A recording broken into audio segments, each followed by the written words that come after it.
So we are continuing with the syllable type bossy R. Remember, anytime R follows a vowel, it turns around and is bossy to that vowel and makes it say a new sound. So when R, let's review, when R is behind E, it makes it go like fern. Now this week we're also adding on IR and UR.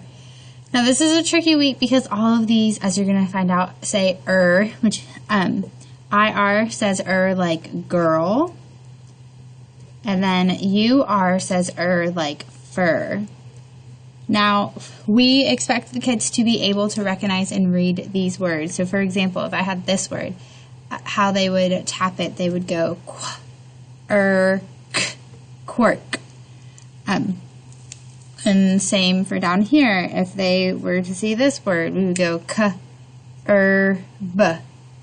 We want them to be able to read these R control syllables and recognize. When I see IR, it's When I see UR, it says and same with ER, it says Now, we do not expect them at this stage to know which sound is in a word. Therefore, when we ask them to spell a word like first, we're going to say the word is first, and the you hear is like girl. We're going to give them that key word to help them remember, oh, if it's like girl, I'm going to spell it with the IR.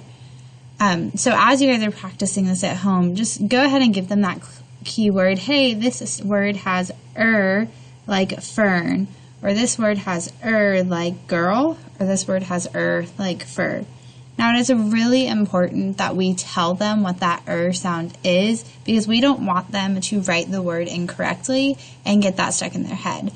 So when we are doing this, just make sure we're explicit with them, because we want them to see that word that's spelled correctly. We want them to know, oh, firm, I hear and it's actually IR.